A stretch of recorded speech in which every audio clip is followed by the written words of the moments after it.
Bismillahirrahmanirrahim. Kemudian apa adab menjadi imam? Yang pertama, menimbang dulu apakah dirinya pantas menjadi imam atau tidak. Yang paling utama, dilihat dulu kepada syarat menjadi imam. Apakah bacaannya sudah benar atau belum? Apakah dia sudah mengerti hukum-hukum fikih sholat atau belum? Jadi lihat kepada diri sendiri, pantas nggak jadi imam. Kecuali kalau memang dalam satu jamaah itu bacaannya masih belepotan semua. Dia yang paling bagus, gak apa-apa dia menjadi imam. Kemudian yang kedua, apakah dia tamu atau bukan? Kalau tamu, seyogyanya untuk tidak maju menjadi imam. Kecuali kalau disuruh oleh orang daerah tersebut. Bahkan guru saya menjelaskan, jangan maju kecuali dipaksa oleh orang daerah tersebut. Dan ini perlu diperhatikan, menimbang diri pantas menjadi imam atau tidak. Karena ada ancaman tersendiri jika imam tidak disukai oleh makmumnya dengan alasan yang benar. Misalnya bacaannya kurang fasih, bacaannya tidak benar, ada ancaman tersendiri. Kemudian yang kedua, meminta meluruskan shaf kepada makmumnya. Sering kita dengar, imam luruskan shaf dan rapatkan. Boleh menggunakan bahasa Indonesia ataupun menggunakan bahasa Arab. Sawwu sufufakum fa inna taswiyatas sufuf min iqamatis shalah atau min tamamis shalah, bebas. Yang penting kita menganjurkan kepada makmum untuk meluruskan shaf mereka. Ini dianjurkan karena Rasulullah setiap menjadi imam selalu mengatakan seperti itu kepada makmumnya. Luruskan shaf, rapatkan. Kemudian yang ketiga, memberi waktu. Di antara memberi waktu adalah setelah bacaan Al-Fatihah tidak langsung masuk ke surat. Waladdallin, amin. Diam dulu sejenak. Berikan waktu kepada makmum untuk menyelesaikan bacaan Al-Fatihahnya. Namun makmum harus sesegera mungkin menyelesaikan Al-Fatihahnya. Sehingga makmum selain mendengar bacaan Al-Fatihah imam, dia pun mendengar bacaan surat pendeknya imam atau surat panjang, silahkan, gak apa-apa. Intinya Al-Fatihahnya didengar oleh makmum, suratnya juga didengarkan oleh makmum. Maka imam memberikan waktu sebentar kepada makmumnya untuk segera menyelesaikan Al-Fatihah. Namun tidak terlalu lama juga, sampai 2 menit, enggak. Beberapa detik saja. Juga memberikan waktu ketika bangun dari sujud. Dari sujud kedua berdiri untuk membaca Al-Fatihah. Sebelum membaca Al-Fatihah, dia diam dulu. Bismillahirrahmanirrahim. Alhamdulillahirabbil alamin. Ada jeda. Jadi jangan buru-buru.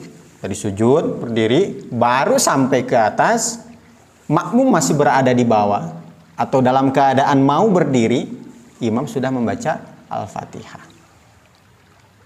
Tetap sah tidak? Tetap sah. Hanya saja tidak adab. Adabnya memberikan waktu. Kemudian yang keempat, agak lama rukuknya. Kenapa?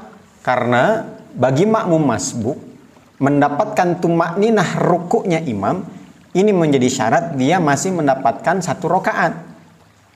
Dengan imam lama rukuknya, terutama ruku pada saat rakaat pertama, imam agak lama rukunya, makmum datang, Allahu Akbar, Allahu Akbar, Samiallahu liman hamidah, Samiallahu liman hamidah. Dapat itu 1 rakaat si makmum.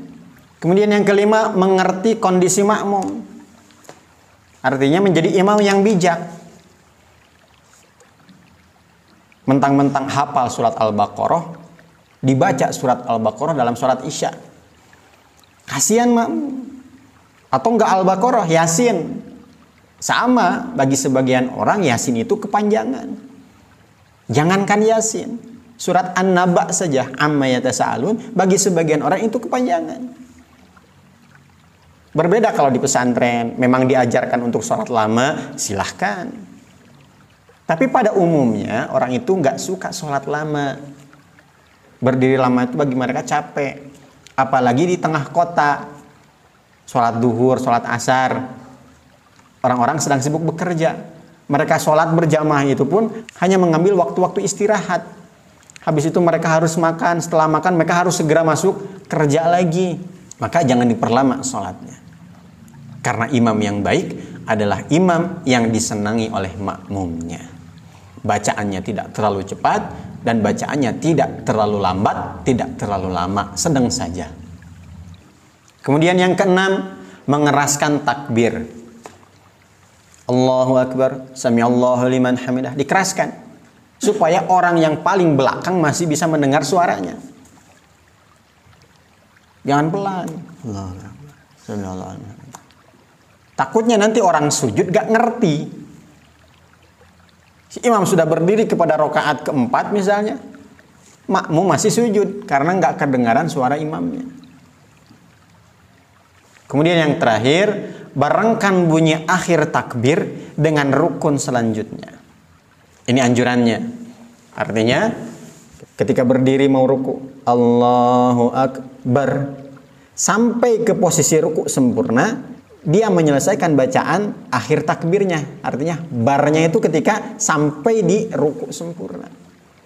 Samiallahu liman hamidah. Pas berdiri sempurna, dia selesai Samiallahu liman hamidah.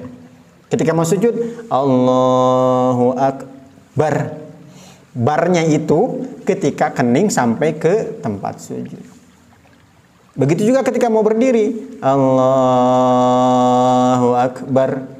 Maka biasanya imam yang bagus bangun dari ini takbirnya agak panjang. Allahu Akbar. Karena dia belum sampai kepada rukun berdiri sempurna. Maka otomatis dia tahan bacaannya. Nanti ketika berdirinya sempurna baru diselesaikan Akbar. Paham ikhwan?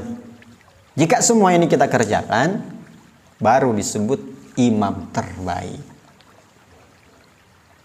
Kalau tidak mengerjakan ini sah tidak? Misalnya takbirnya pelan. Sah saja. Karena yang penting jadi imam itu syaratnya terpenuhi. Tapi kalau adabnya dipakai, maka dia akan menjadi imam terbaik. Paham ikhwan? Wallahu a'lam bishawab.